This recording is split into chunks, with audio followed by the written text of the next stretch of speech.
Hi guys, today we're going to look at the concept of mass participation for A-level PE.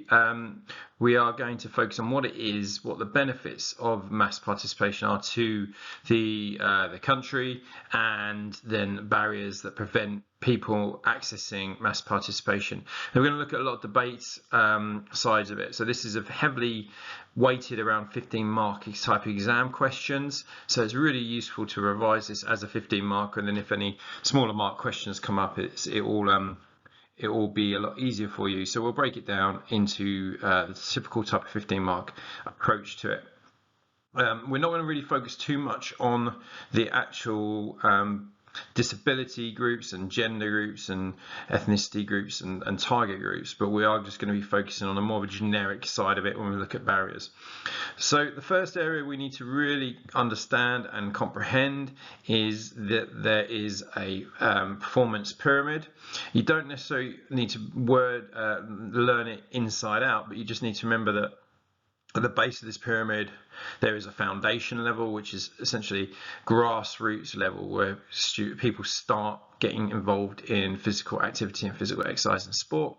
It might be in schools or sort of children's sort of development programs. Then we've got participation, where someone might join clubs. The performance is the step up, where we can start moving from clubs to sort of county and higher levels and competing on a national circuit. And then the elite level is the sort of international professional athletes. So and obviously that's smaller at the pyramid because less people get there. So we've got a bigger pyramid base. If we've got a bigger pyramid foundation, we're going to have a higher amount of people reaching the elite, but it sort of drops off as the as the levels go up. Less people take part in them as the levels go up, and therefore it is the pyramid. So we do need to understand that. You might not get asked directly about it. It's just something you should have in the back of your head. So starting off with, what is mass participation? And if this was a 15 mark exam question, this is sort of like the first 5 marks of your exam question, giving you sort of what is mass participation and a basic understanding. So as alluded to, it's to do with this participation pyramid, and we're focused on the foundation level, the base level, the foundation, the grassroots level of the pyramid, the bottom run of this pyramid. So mass participation is really focused at improving this, with the concept of that if we make this pyramid bigger at the base, then we're going to have it bigger at the top. There are some other benefits which we'll go into as well. So the idea that we get more people participating at the bottom, more people will eventually move up to participation, more people will move to performance, and then therefore more people will reach elite, and therefore we'll win more medals. So the idea behind mass participation is to widen the participation side of sport, getting more people involved in physical activity, playing and taking part in sports. In doing so, you are giving the individuals basic skills to be able to succeed and start their progress up the pyramid. So we call them foundation skills or fundamental skills. So key to this is trying to reduce barriers to participation, and we'll look at some barriers in a minute, but that might be the starting focus, and try and increase motivation so people will continue to take part. So right there we've got 5 key points to do with what mass participation is.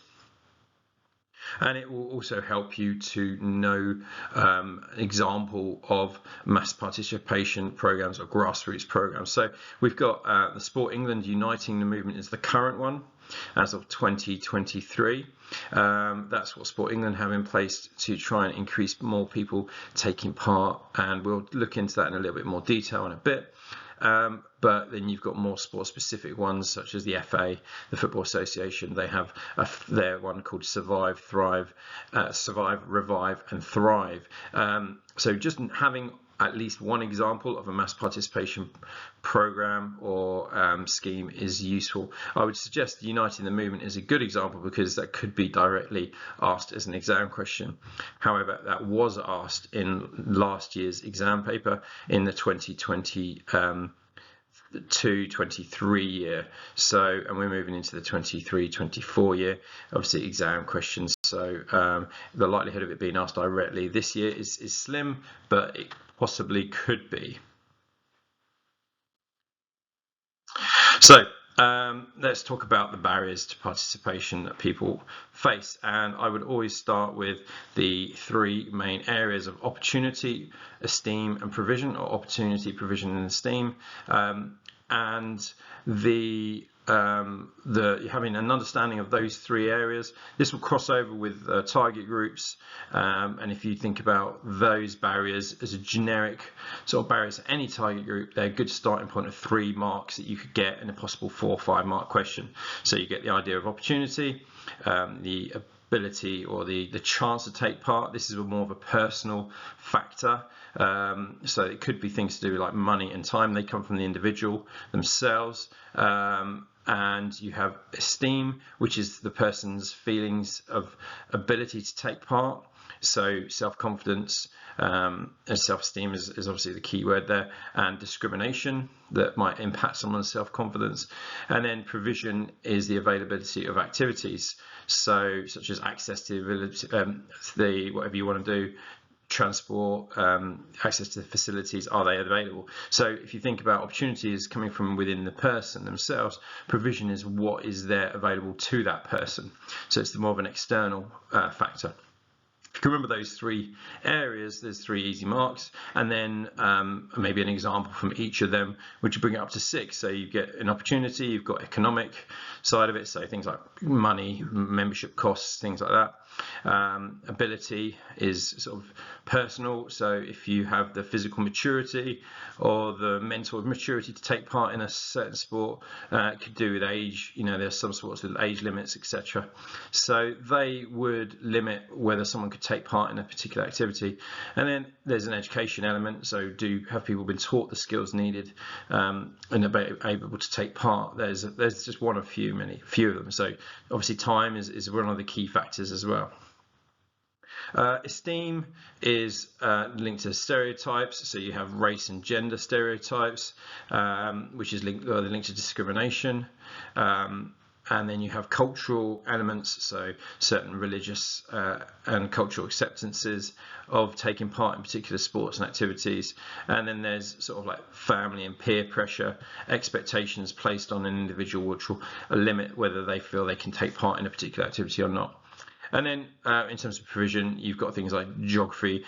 So do you have geographical features available to you? So if you want to do skiing, are you in an area where skiing is easily accessible, like mountainous ranges, or is there an indoor ski slope, or are you located far away from the place you want to take part in the sport? So try just to remember opportunity, esteem, and provision, or opportunity, provision, esteem, whichever order you want to remember it, and have one of them examples to back it up, and then you've got 6 easy marks there. Right. When we're looking at, if this was a 15-mark exam question, and you might start with what is mass participation, you could then go into what the barriers are, and you're hitting a good substantial amount of marks depending on the wording of the question. So the next sort of thing is, what are the impacts or the benefits, or why would a country focus on improving their mass participation rates? And this exam question could be saying, why are they looking at improving mass participation, or what are the consequences of a country not putting the mass participation a priority? So you could either, I'm going to focus it on the positive side of it, so if a country was already doing it, but just think of the opposite way around, and the wording would be the same, just changing sort of the context of it. So rather than improving, it would be increasing, it would be decreasing. So always have that opposite side of it depending on the exam question. So for example, if the first one was physical health of the population means there's less cost on the NHS because more people were taking part in sport, the opposite is if people aren't taking part in sport, there's an increased cost to the NHS. So just have that in the back of your mind as we're going through this, and just think about the exam question as we go. So the key thing is, the health of the population is linked to the cost on the NHS, and if there's a healthier population, there's less cost.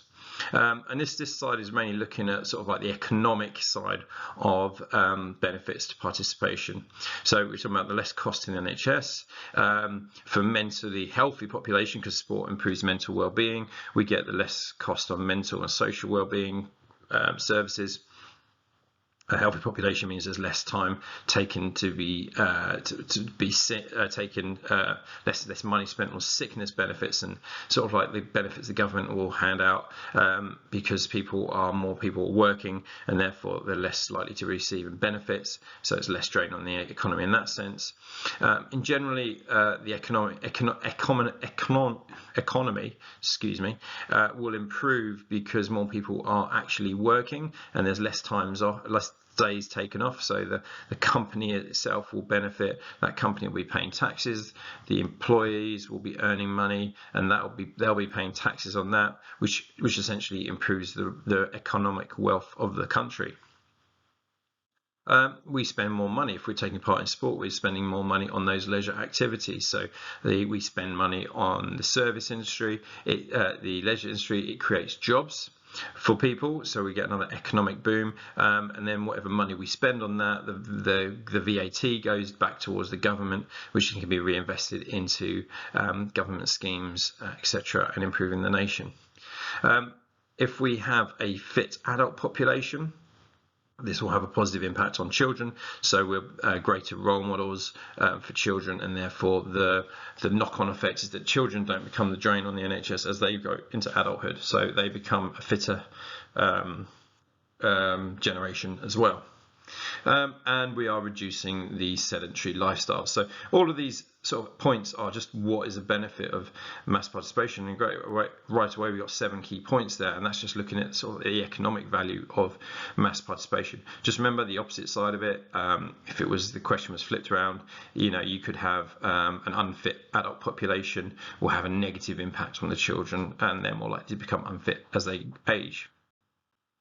So let's talk about the social impact, which is this green boxes here. So socially, if people are spending more time being productive in leisure activities like exercise, there's going to be less time spent antisocially, taking up negative behaviours. That will then reduce crime rates and social control needs. So because sport is a cathartic in nature, which catharsis is that positive release of energy, if you remember your sports psychology side of it, and sport is a positive venting point for those built up negative feelings that might increase crime rates. So straight away we get this less antisocial behaviour and reduction in crime rates. Again, there's a cost involved with that if we refer to the previous slide. If more people are taking part in sport, there are going to be people from different parts of society crossing paths and working together, so you get the idea of social and racial barriers are broken down, and society becomes more integrated, which improves our national identity and community spirit. Now, that is also linked to this point on the red side, which we're talking about. We've mentioned already, is there's a larger base of the pyramid, means there's going to be a large amount of people reaching the top of that pyramid with a greater talent pool, a greater pool of individuals for talent identification, and therefore they're reaching the loftier peaks and essentially winning more medals, becoming greater role models for younger children, and therefore more kids will join in the mass participation at the very base. All of this will give a feel-good factor for the country because we're winning more medals, we're feeling good about ourselves because we're exercising, and there's a greater national identity and community spirit. We feel good about ourselves. So all of this effort in just investing more people at the base level will pay dividends in the long run for the country as a whole. Now, there's another 7 points there. So if you imagine this is a 15-mark exam question, we've gone through the what it is. What is mass participation? We've gone through what the barriers are, and each of them could be their own sort of 4 or 5 mark questions on their own. And then we've gone for say 14 points here of just what is the benefit to a country in taking part in those mass participation programs, which again could be an 8-mark question on its own, for example, or a simple 15-mark exam question. Another way of looking at a 15-mark exam question might be might ask you about, or an 8-mark exam question, it might ask you about what are the arguments for and against investing the money into promoting regular activity and mass participation. So they might give you a scenario, like why would a country invest in the cycling schemes or running or swimming schemes to increase mass participation rates? And again, if it was a 15-mark exam question, you might talk about what mass participation is, the barriers, etc. And then you'd go into actually the next 10 marks of answering for and against your evaluative question, or whatever the question is worded like. So if we're looking at this one for the regular activities, we are talking about health benefits. Will be taking part in regular activity will reduce things like coronary heart disease. So there's obviously those health benefits of regular exercise, the improvement of physical and mental well-being. Different target groups might be attracted to the different activities. So we're not talking about things like football, we're talking about things like swimming, cycling, those sort of minority sports that might be pushed, and different target groups might be attracted to them. So women, for example, people from different ethnicity backgrounds, people with different disabilities may be attracted to these activities. The industry itself that we're focusing on, maybe if it's running, swimming or cycling, will experience a growth, and therefore we get the economic boom that we talked about earlier, the knock-on effect that I mentioned earlier. There'll be more schemes in place, so learn to swimming schemes, water safety schemes, riding to work schemes, those sort of things will be promoted because of this regular activity. And then you get the improvements in technology, so things like Strava. I put Map My, as in Map My Run, Map My Cycle, those sort of things are developed with different technologies. Then the counter argument is, well, if we invest all that money into regular activity, what's going to be the negatives? And there is negatives, obviously. There's the high cost of participation rates and membership fees. More people taking part will inevitably drive up the costs because there's money to be made. So more membership fees to participate. Some people can't meet those fees and don't take part. If people are taking part in sport, we might be reducing the cost in the NHS through the health benefits, but there are more people going to become injured. They could be overuse type injuries, or it could be initial impact injuries, immediate injuries that occur because of collisions or something that is involved with whatever sport it is that cause those injuries. There is a lack of provision, so there's always going to be a lack of provision. So if we're talking about things like cycling, there is a lack of cycle routes available in most areas. There's a lack of designated running paths. If you think about a park run, that is run on shared parkland where the general population will be walking their dogs, out walking their children, and then you get a lot of runners trying to compete in the park run, competing for that space. So there aren't that designated areas, so we don't have that provision for mass participation yet. There is lack of accessibility. If you're a cyclist, the velodromes near you and certain swimming facilities, they're not necessarily located near everybody. They're located in major cities, and not everybody has access to them, even in the cities.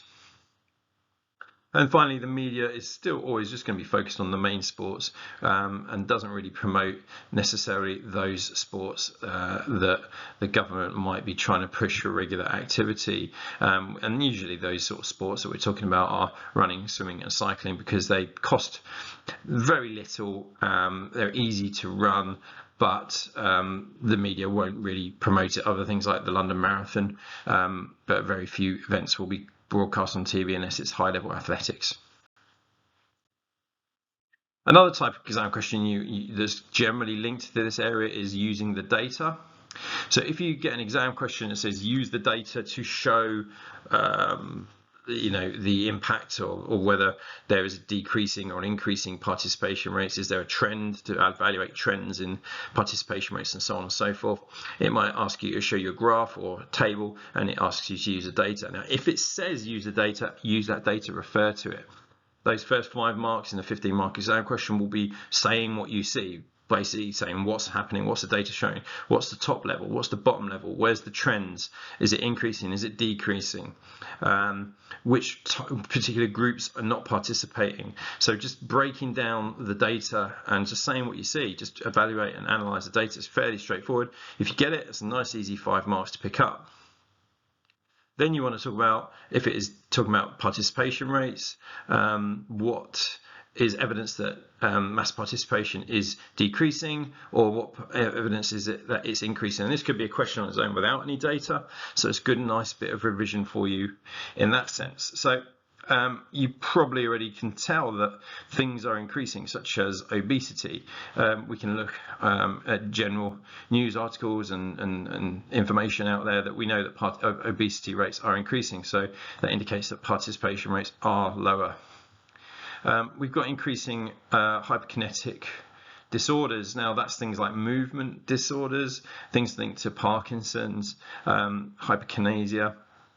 So those sort of rates are increasing, to evidence that participation rates are dropping. There are high levels of dropout rates. We've got the idea of the post-16 gap, where particularly girls drop out of sports activities when they leave school. That rate, but many people will drop out of sports as they leave school. We get an increased poor diet, because of the availability of processed food and fast foods to us. It's increasing. It's easier for us to buy food that is processed and fast rather than whole foods. It's easier to buy ready prepared meals than it is to prepare them ourselves. And we are a sort of generation where we excessively overeat. So all of these sort of factors lead to a decrease in participation rates. We know that cost of living crisis is increasing, so membership costs are always inevitably going up.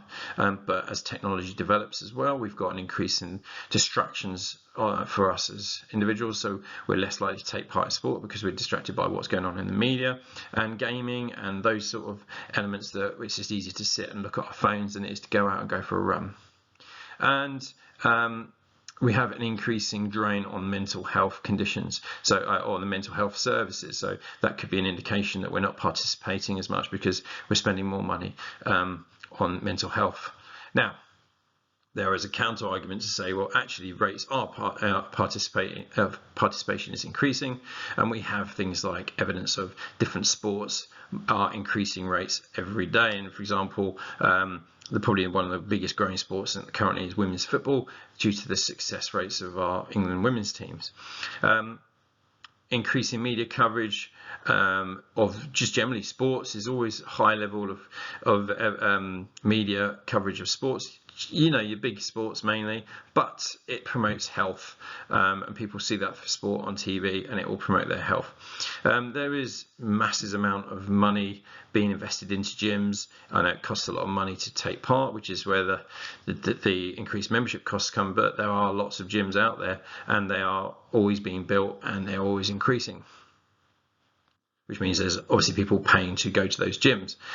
There is an increasing awareness of mental health. And this is a counter argument to the increasing costs of mental health. It might just be that the mental health has always been there, an issue, but recent media and campaigns and our awareness as an audience have seen that actually there is more there is more awareness of mental health. So it hasn't increased the negative aspects of mental health. It just means that we're more aware of it now.